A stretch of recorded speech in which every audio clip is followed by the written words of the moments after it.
I need a guy who would lead me. Honestly, you wanna try something new, something fun. I feel like this is the best time for me to do stupid things. Yeah. Hindi naman joke ang isang relationship. Huwag niyo i-force yung sarili niyo para sa ibang tao. Kahit quick lang yung date or fishbowl lang, parang ang perfect pa rin ang feeling. Pag sinabi mo sa akin hindi ka malandi, hindi ako maniniwala. Sige, malandi na ako. Yes! Period!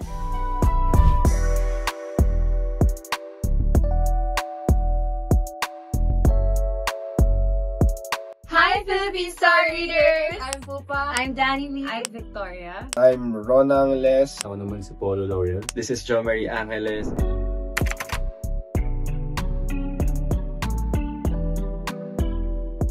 At first, hindi pa ako sure kasi parang, parang, talaga, bakit parang, hindi ko alam paano siya isasabihin nicely, pero, syempre, magiging vulnerable ako. Hindi ko kaya. Honestly, hindi ko yan kaya. Pero, ayun, eventually, iniisip ko, akala ko nga scam yun nang invite ako. Sige, go, sige, game. Parang, I want to try something new. And sinabi ko naman dun sa show na anything that sparks my interest is worth trying, whether it turns out good or bad. Yun, I just honestly wanna try something new, something fun. Yun yung catalyst ko sa lahat ng bagay.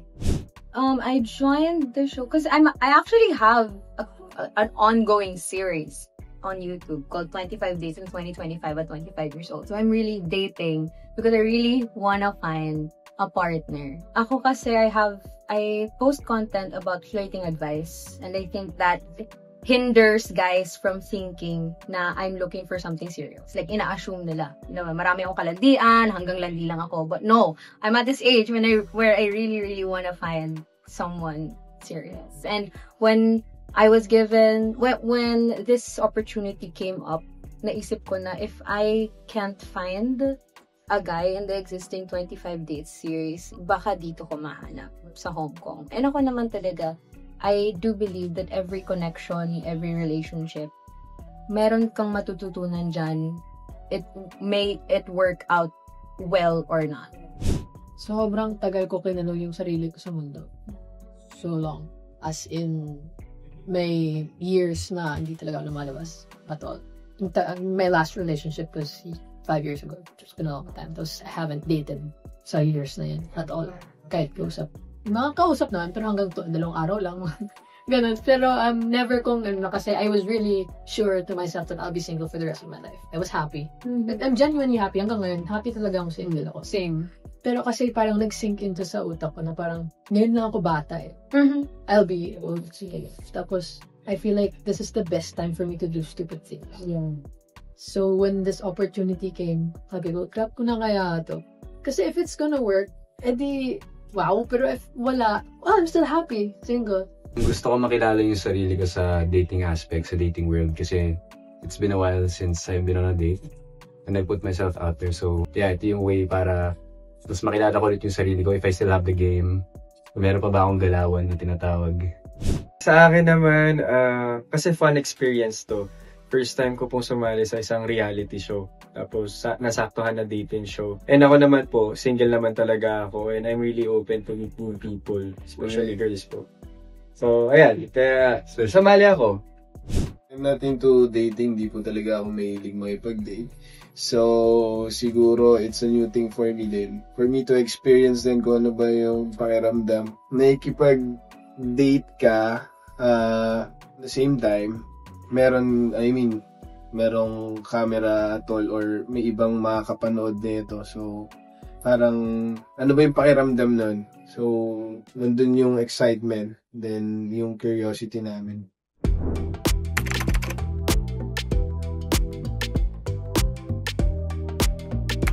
Feeling ko mafe-feel mo lang siya pag yun yung sa akin I think that's true love. Like, I don't explain it. Hindi ko siya tinatry hanapin and stuff. Yeah, ikaw. I feel it when I feel it. Yun lang, That's it. Ako feel ko na change siya in a sense na before I entered the show, I thought of love as when you love someone, you feel comfortable with them, you feel like at peace. Dito na-realize ko na when it's real, genuine love, it's not always butterflies and rainbows, it's not always calm, it's not always peace, because parang may mga obstacles yan, and you would get to, parang, like, you would have expectations, you would get disappointed, and at the same time, when you don't encounter mga, siguro, misunderstandings, then, hindi mag-grow Like, stagnant lang siya. Pag love. Kaso, dito ko na-realize na, lalo na if you're getting to know different people, pag ibang tao kasi, he's like, uniquely different from me. So, may tendency talagang may misunderstandings. So, I feel like, na-realize ko dito na, love entails time, effort, and it's like a job. Job?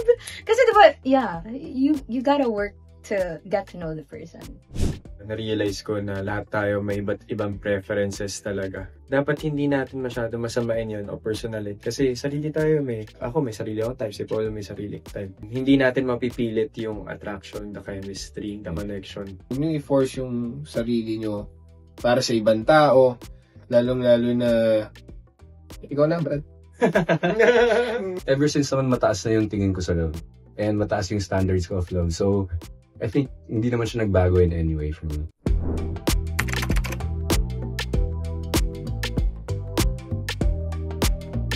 Ako, everything I'm not.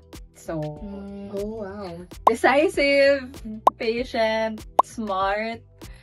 Hindi naman ako, pero basta smart. Decisive, patient, smart. Yun talaga number one, smart. Open-minded. Importante sa akin na I can talk to him about anything. Kasi kung di niyo po alam, siya po ay isang artist. No? He's a painter. And it takes like brain cells. Alam mo yun? I Kung guess. nasa museum ka, hindi mo lang tititigan yung painting. Yeah. Siyempre may Siyempre, interpretation kailangan naman. And ko it takes brain cells. Hindi lang po alat ko medyo Pero she's smart. She's creative. I need a guy who would lead me. Kasi ako, panganay ako, like, an Asian household, tas babae pa ako. And, growing up, parang gusto ko lagi ako yung nasusunod na relationship, gusto ko lagi ako yung may say, but like, now that I am 25 years old, I'm not sure if it's maturity, but like, I realized na I need a man who would lead me talaga. Lead me in all aspects of life. Like, lead me through faith, lead me sa even finances, lead me sa life in general. Because I'd really appreciate it if kaya kong to shut my brain when I'm with a man. Ganon. Completely opposite kay Danny. Because I'm very alpha. Parang, I want, hindi naman, ayoko naman ako talaga yung dog. Pero like, gusto ko yung parang medyo equal. It's really important to me na equal talaga yung gayan ko. Walang lamang, walang mas mababa. Same. Kasi you get what you give. That's nice. Sa akin siguro emotionally intelligent sa akin. Kailangan marunong siya makiramdam. May takot sa magulang, syempre. Close sa parents. And God-fearing as well. Same naman din yung sa akin. Yun yung number one sa akin Kumbaga, mahal mo yung magulang. Someone caring, and kung talagang as a girlfriend, someone na ready talaga mag-commit kasi hindi naman joke ang isang relationship. Yeah, siguro yung sinabi ni John, parang yung kaya rin mag-handle ng bad days as well as the good days. Ay, si Dom, alam mo guys, pag nag-date to, gusto na to, date, kasal na, yun ang gusto niya. Hindi, totoo. So, Yun ang gusto niya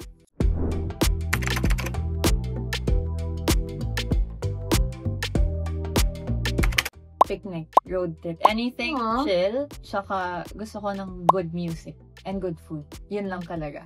That's nice. Ako, perfect date, good conversation, good scenery, review. Mahilig kasi ako ng scenery. And yeah, I love walk dates. Kasi naglalakad lang kayo, may magandang view. Tapos, jive kayo sa usapan nyo. Parang pairs kayo ng wavelength. It's perfect date. Sa akin, hindi lang halata. Pero siguro, together sa church. Aww. Parang nag-guilty ako. Yeah, that's actually so nice. Nag-guilty so nice. Sinabi ko. No, that's actually so nice. It's so nice. Yeah. Once a man invites you genuinely to church, and like, Gay. oh my God, yes, please. That's what I mean. mafe-feel mo lang yun bigla eh. Mm-mm. Parang hindi mo masasabi kasi minsan kahit quick lang yung date or fishball lang, parang ang perfect pa rin ang feeling. So I think for me, there's no perfect date. It's just, pag na-feel mo siyang perfect, yun na yun. Sa akin, wala yun sa location eh, or sa kung gaano kamahal yung kinain nyo, or yung ginastos nyo. Ang importante, nag-enjoy kayo sa company ng isa't isa. Pati na-feel mong meron talagang chemistry Yan yung between each other. May connection. Siguro, perfect partner siguro. Yun, mas pwede. Na kahit, katulad na sinabi mo, na kahit saan, anong setup, kahit nga mag-coffee lang kayo eh. Pero iba na yung dating sa'yo na parang grabe yung kilig mo, nagkape lang tayo. Rather than dun sa kumain tayo sa mamahaling ganito, nag-out of town tayo. So, talagang yung ano sa akin, partner.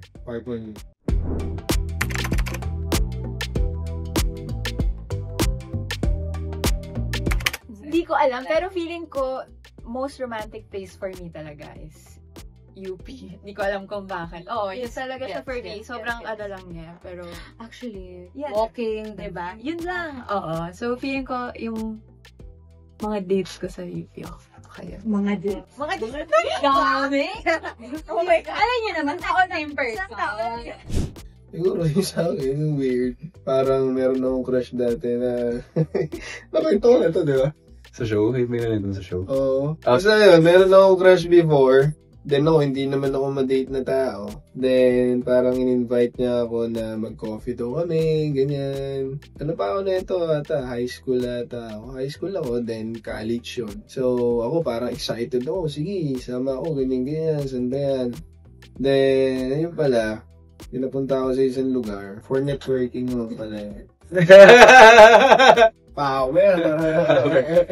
Weird, pero ano din. I mean, memorable din yun for me, syempre. Tingnan mo, hanggang ngayon, may kukwento ko pa din, no? Crush na crush ko kasi, syempre, yun yung bagay na masasabi natin na iba yung nagagawa ng pag-ibig or pag na-inlove ka.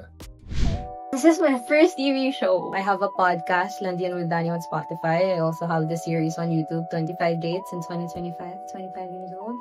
And I have my Landi tips. I will be releasing my newest single, hopefully by the end of the month. Pwede niyo po ako abangan sa Beauty Empire every 9:25 po yan. Kasama ko po dyan sila Barbie Fortesa, Sam Concepcion, Kailin Alcantara at marami pang iba. Makakatapos lang po yung show ng movie ko na Some Nights I Feel Like Walking, directed by Peterson Vargas. Tapos ngayon, full-time content creator po ako. Pwede nyo ako i-follow sa social media pages ko, John Marie Angeles. Start na po ang Cinemalaya. Panoorin niyo po ang aming pelikula. Kasama ko po si Eliza Canlas. Pelikulang Raging po.